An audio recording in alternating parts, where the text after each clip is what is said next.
Welcome, everyone. My guest today is Lead Analyst Logan Mohtashami to talk about what happens to housing if we get no Fed rate cuts this year. Logan, welcome back to the podcast. It's been another crazy week, Sarah. I'm glad we're doing this 4 times a week now. I am too. This is so crazy. Okay, the topic of today's podcast makes me go, no, and probably for some in our audience too. But let's get into it. What if we don't get any rate cuts in 2025? Yes. The reason I'm bringing this up today is it's Thursday morning. Jobless claims went lower again.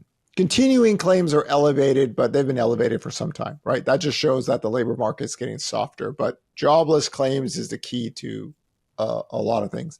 The builders' confidence data picked up just a smidge.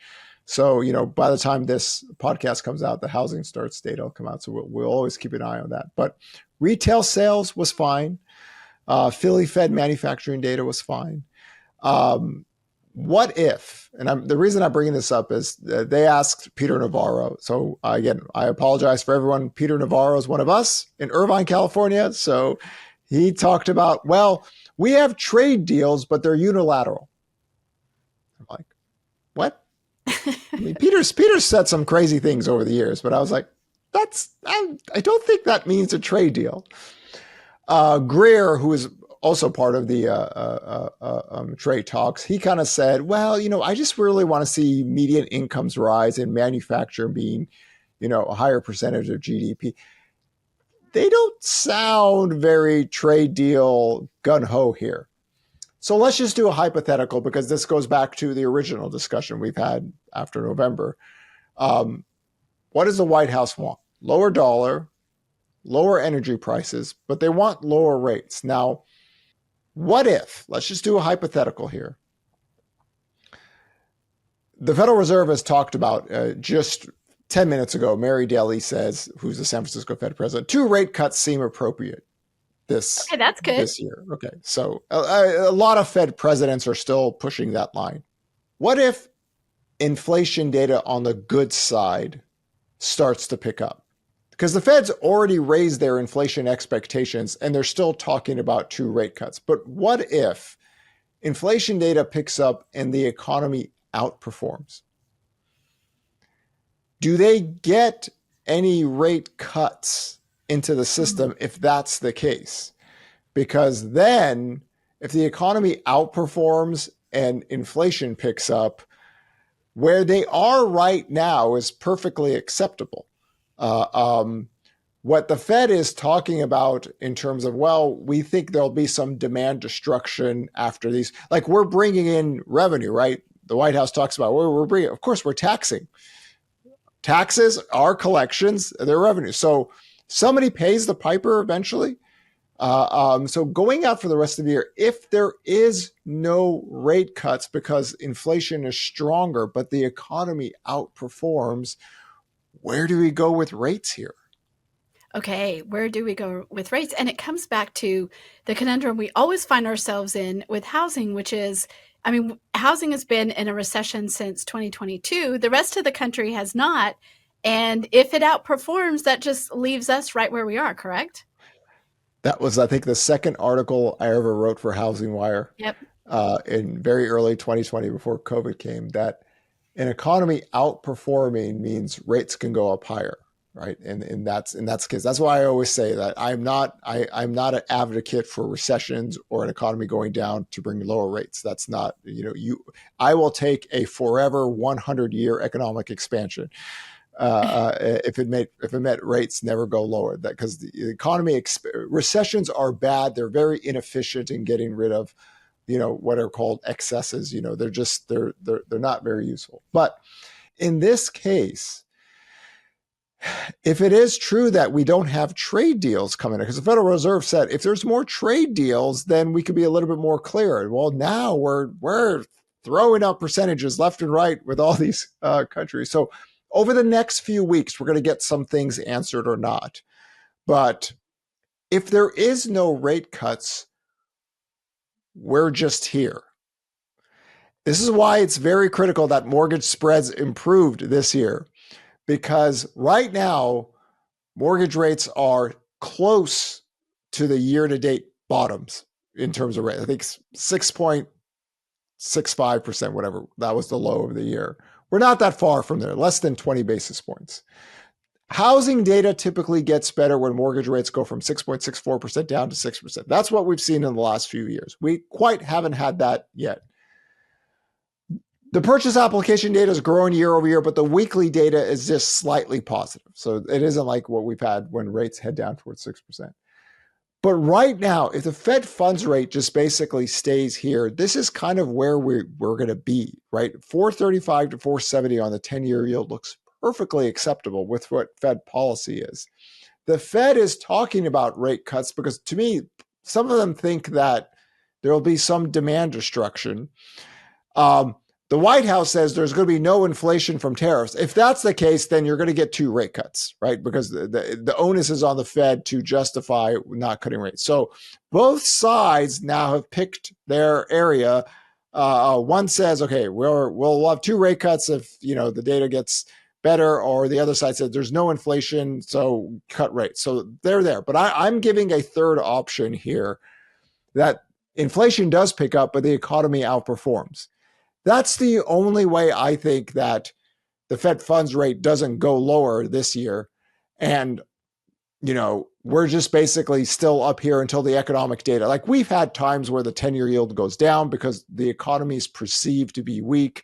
Bond yields go, and here we are. Labor data, that's why I always say that if government jobs were lost in the last jobs report, well, everyone's having a different story. So these stories wave between every 3 or 4 days. Or we're going to hike rates. We don't need to hike. We're cutting. We're going to recession. We're expanding to our. And today is one of those days where all the economic data was good. And so what would it look like if the economy outperforms? Is we're basically here, but the spreads have gotten better, which is really annoying a lot of people, because a lot of people say, well, what we call these crazy Fed addicts who've said, oh my God, the entire US economy is based on zero interest rate policy. There's no way the economy, if the Fed raises rates and all these things did not happen. But the fact that the spreads have gotten better keeps rates lower than what people traditionally would like to see. A lot of bearish people want to see higher rates because if you ever realize, it's always housing. So why is it? Why do the Russians, the Chinese, the Americans, and the anti-central bank movement hate housing in America? Because homeowners are, in a sense, insulated from a lot of things. What we've always said, homeowners' financial balance sheets look awesome. So rates going up doesn't really impact them like a lot of people thought. It can impact home sales. It can impact housing construction. It can impact those things. But the general stock, the mass quantity of home, they hate us because of this, right? And in this context, that's how this economy is still pushing along, right? Consumption is still holding up. It's a consumption-based economy. It's still holding good enough to keep things at bay. And I think that's something nobody wants to talk about. The White House doesn't want to talk about it. The Federal Reserve really doesn't want to talk about it. They just say, okay, we're still due to. And until we get some trade deals or anything, we have to at least entertain the idea that both sides don't really get what they want, but we have an outperforming economy and there is no rate cuts in that environment. And rates more to 10-year yield and 30-year mortgage rates stay elevated in that context. Okay, so let's talk about labor, though, because you talked about the good inflation, the good data today, talked about inflation. So if the economy is outperforming, then that means that labor is doing well too, right? We don't see labor. Labor is holding up. This is now the counter argument to this discussion. So I'm gonna bring in another Logan. Okay, this is the other Logan out here, and I'm gonna say private payrolls have been rolling over for 18 months. This means that if you take the government jobs out of the equation, job growth in the private sector is slowing down noticeably. 18 months now. If it wasn't for the government jobs in the last report, everyone has a different topic. All these are true. But what do we also talk about before the year? We say labor force growth is really key, because if labor force growth doesn't pick up, the unemployment rate can stay lower than everyone thinks. And guess what happened? The unemployment rate fell. Labor force growth is not really picking up anymore, this means you can keep the unemployment rate lower even with job growth slowing down. So anybody could have their opinion on that, but it is true. Private payrolls are slowing down. Without government helping out, the data would look worse. And this is what we call the capital investment. Somebody asked the question, why do you always talk about residential construction workers and cycles or manufacturing?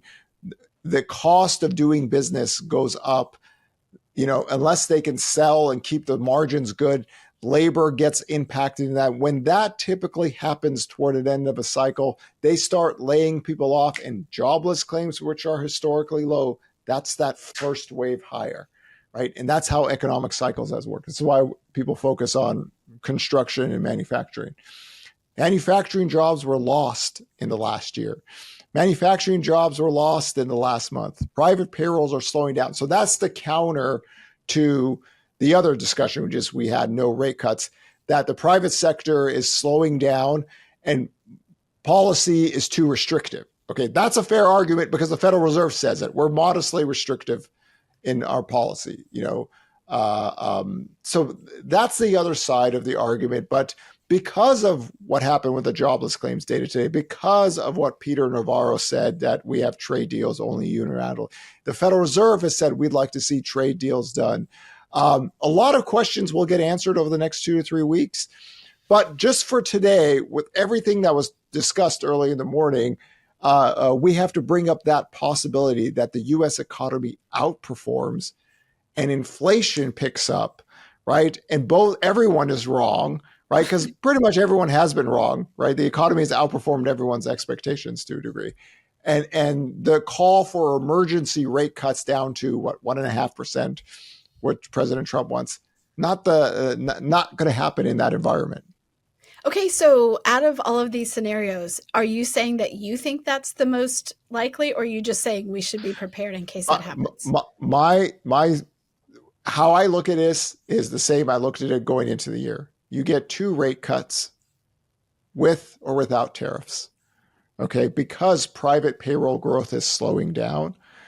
Because if you do tariffs, right, you're bringing in revenue. The revenue doesn't necessarily make rates go lower, right? It's not. I mean, we were blowing deficits up like crazy, and we had lower mortgage rates, lower 10-year yield, lower Fed funds rate. So that I don't even equate that to anything.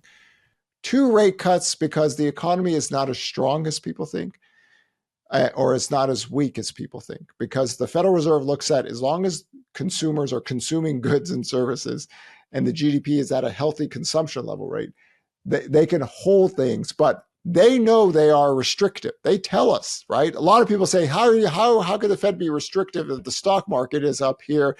Stock market had a literally bear market not that long ago. So there are moving parts and moving variables in this equation that are a little bit different than a lot of us have dealt with in the last 15 years. And I always say that if it wasn't for COVID, we would still be having the longest economic and job expansion history. However, some of the sectors that are late cycle sector things that we track are slowly deteriorating to the point that you don't have much wiggle room. This is why the Federal Reserve knows this as well. You're really playing with the late cycle data line at this point. So 2 rate cuts in. Again, if jobless claims were heading toward 323,000, if residential construction workers' jobs are being lost, whole different conversation. And I think the market understands that as well. But those things have not happened yet. So we are here. So we have to introduce, because it's almost August, right? We have to introduce a third scenario that both the White House and the Federal Reserve haven't really talked about yet. So just in case, if that happens, we have a framework to deal with. Because right now, where the 10-year yield is, it looks very normal and acceptable with where Fed policy is. And I always say 65 to 75% of where the 10-year yield and mortgage rates can range in within a cycle is still Fed policy. And if you go back to the 1970s, all the way up to 2025, it makes sense if you look at it in that light. Let's bring this down to mortgage rates, because even if the Fed cuts rates 2 times, which, seems like Is it going to happen? We don't know. You just talked about that. What does that mean for mortgage rates? Would mortgage rates react if the Fed lowers the Fed funds rate? Has it already been baked in? What happens? 10-year yield is right now, no cuts are baked in. If the Okay. 10-year yield is at 4 to 4.25, one more rate cut is priced in. Right? If you get two rate cuts, you get to that 4 to 4.25 much easier. A really good example is when the Federal Reserve said they were done hiking rates, the 10-year yield. All they said is they were done. Right. The 10-year yield went from 5%. Oh, by the way, we're almost at the 2-year anniversary of no crazy person would ever buy the US 10-year yield because, I cannot wait for that day. I am going to have a love fest on X on all the crazy people that said nobody would buy the US debt because we're broke. If you want a pack of just, that's men. In any case, the 10-year yield went from 5% all the way down to 380. No rate cuts. None. Zero. That is a hell of a move. Mortgage rates went from 8%, 8.03%, all the way down to 6.63%. No rate cuts. Not even a discussion of rate cuts. That was a hell of a move. We got to the Hodor line. Hodor. There we go. I'm going to really do it for you guys. I didn't think we should bounce below that. That was a very excessive, an egregious move, but it did. It hit and bounced up. Now we're starting to get rate cuts into the system late 2024, but the bond market was already well ahead of the Fed. And the bond market gets ahead of the Fed, and the Fed typically plays catch up. The Fed doesn't really cut, and the bond market really catches up to it. So if there's an inclining that that's going to happen, the bond market typically will try to price it out. The bond market typically will get ahead of the Fed. What it's telling you right now is that everything's up in the air on here, and that's the economic data has stayed firm. If you read the internals of some of the inflation data, you can see how some of the goods, especially in the personal consumption expenditure, what the Fed tracks, can pick up over the next few months. Does that mean inflation takes off? No, but it means it could be sticky and lingering. And remember, the Fed does not have a very, very high inflation rate target. It's just 3%. So in that context, they went from 2% targeting to 3%. So it doesn't take much really to do that. So we just get into this big old fight where, what policy is, where it is. And just remember, a lot of Fed presidents are talking about, well, we need to be modestly restrictive still. Fed presidents, not Powell, the other people are talking about this. So remember, it's a board. It's not just one individual out there. A lot of people say, well, if you fire Powell, whoever's in charge is going to get everybody whipped in line. And I mean, guys, nobody is talking about emergency rate cuts down to 1.5% Fed funds rate. That's only Trump. That happens for a recession. So why does Trump talk about this? In the back of all the White House's economic team, what do they know? If goods prices do pick up, they need to make sure that people have the capacity to spend, or it backfires to a degree. So this is why he's talking about, well, I'd like to have rates that low and mortgage rates go low, because if mortgage rates are lower, oil prices are lower, we can handle whatever tariff inflation is. That's the game plan, right? That's the Trinity effect. So that ruins all the normal housing or Fed funds discussion, but that's why Trump wants that. But in this case, the economic data will always lead the Fed. The Fed usually catches up either to the upside or to the downside. But I would say it gets easier to get to 6% if you get two rate cuts in, especially this year. And then next year, if you get two more rate cuts, then we get to where I think is neutral. Neutral policy is a really fun game, except if the economic data gets worse, it goes out the door. So jobless claims fine today. Retail sales fine today. Philly Fed, they're still just at bay, but you can make a legitimate case that private payrolls are really slowing down. But because the labor force growth has gone down, the unemployment rate could stay longer than what people think. Ooh, it feels like the housing market cannot catch a break. But the good news is we know that there are people who have figured it out. They've gotten more efficient. They're doing things in a way that it's not transactional, it's very relational, and they're finding a way to do business. We see that. Just remember that mortgage rates for most of the year have been below 7%. Okay, Okay. so last year mortgage rates were heading towards 7.5% in the first half of the year. The year before that, mortgage rates head up to 8%. So the rate curve is getting lower and lower, right? As future Fed expectations or things are bringing rates down. So it looks kind of normal to me, but I think the this year the spreads getting as good as it has, especially with the market volatility.